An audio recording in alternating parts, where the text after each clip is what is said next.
let's finish with this question about Lane. I'm not going to do it. Maybe if you guys stay tuned in once the season ends, it pays to stay tuned in to the show because I tell a lot of stories that I have time to share once the season is over. And this dude texted me something the other day, Lane Kiffin. It made me rethink life. If we have Lane on the speaker series in the spring, if we go down there, I will reveal the text down there. It's not something you should sit on the edge of your seat for, like it's not going to change your life, but it will make you sit back. It made me sit back and question my life. Coming from Lane Kiffin, it made me question my life. Okay, James hit us up from Tupelo, Mississippi. He said, did Lane Kiffin just throw his best chance to ever win a national championship down the drain? James, I will answer the question, but you need to agree to something with me. We have to be adults here. We cannot answer this with a childlike lens on this segment. We have to be adults. Do you agree? Does everyone agree? I'm taking your silence to be a yes. Okay. We've got to separate this into two parts. Part one, there's the decision that Lane Kiffin made to leave Ole Miss and go to LSU. The other part is how he's handled it. I'm going to ask you, for the sake of this question, to completely forget about number two. Just pay attention to the decision he made, because you guys can have a million different thoughts about him and his personality and the way he's handled it and all that. That's a side note for the next 5 minutes. I'm only answering this question on the basis of, did he throw away his best chance ever to win a national championship?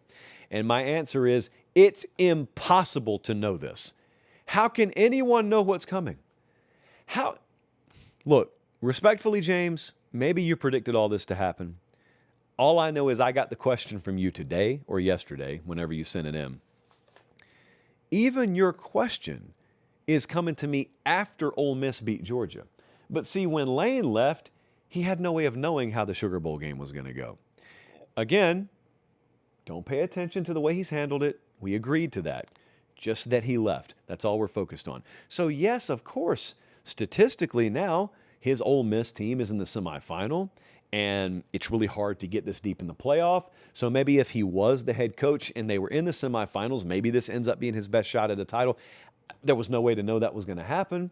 A competitor would expect it to happen. Yes, I'll grant you all that. I also don't know what he's going to end up doing at LSU. Like maybe he'll be here 4 times.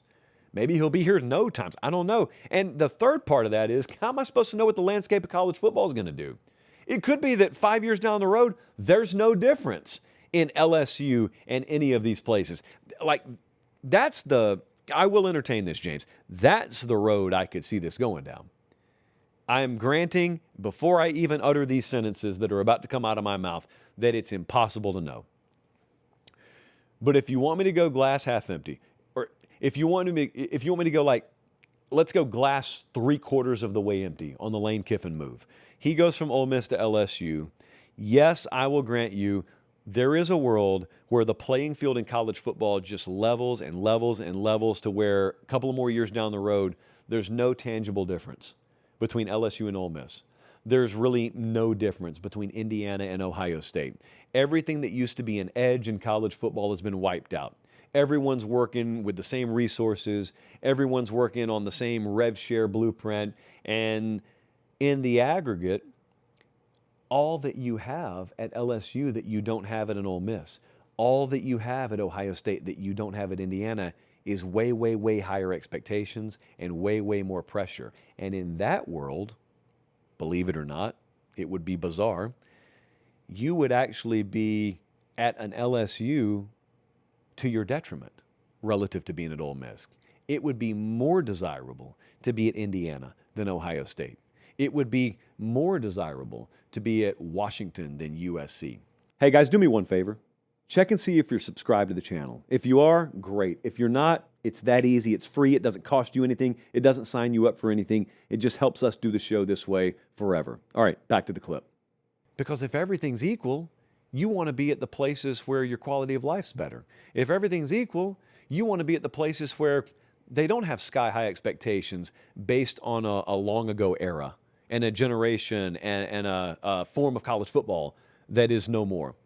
Because I think one thing we do understand is if we are headed towards a world where the landscape is totally evened out, the expectations are not following suit. Okay? At LSU, they're always going to expect to be better than Ole Miss. Why? Because they're LSU. At Michigan, they will always expect to be better than Iowa. Why? Because they're Michigan. So yes, I have to grant in admitting that there's so much unknown about the future of college football, I do have to grant that there's a possibility that we get 5 years further down the road and people are resisting being a head coach at Georgia or being a head coach at Texas. And they're seeking out being the head coach at Oklahoma State and the head coach at Louisville because everything's equal except the expectations. And we don't want to go where there are bigger expectations. So yes, there is a possibility that Lane regrets it down the road because he should have stayed at Ole Miss because there was going to be no discernible advantage down the road to being at LSU. Yeah, that could be. There's no way to know. No one knows what the courts are going to do. No one knows what the NCAA can and can't do. No one even knows if they exist anymore. But I can only tell you where I think Lane Kiffin's head is at on this. My answer to the question, before I get too far away from the question, I think he'll have good shots to win national titles at LSU. So I think he'll have at least one chance. I think he'll have at least one team that gives him a better shot to win the national title than he will have had with this year's Ole Miss team. So my answer to the question is no. He didn't just throw his best shot at a national title down the drain. Remember our agreement. That's independent of how you feel he handled the situation. I'm just answering the question. Where I think Lane Kiffin's head is at is he looks at Ole Miss and he looks at himself. You can agree with this or disagree with this. I'm just giving you my take on it. I think Lane Kiffin looks in the mirror and says, I had way more to do with the success we had here than just Ole Miss had to do with the success. Whether that's right or wrong, I think that's the way his mind works. He's not alone there. I think many, many alpha competitor type head coaches feel that way. All due respect to the tradition and the pageantry and the fan base and whatnot, I'm the straw that stirs the drink here. It's a very arrogant way of thinking. Some guys happen to be right about it, though. Maybe Lane Kiffin's right about that. I can just tell you,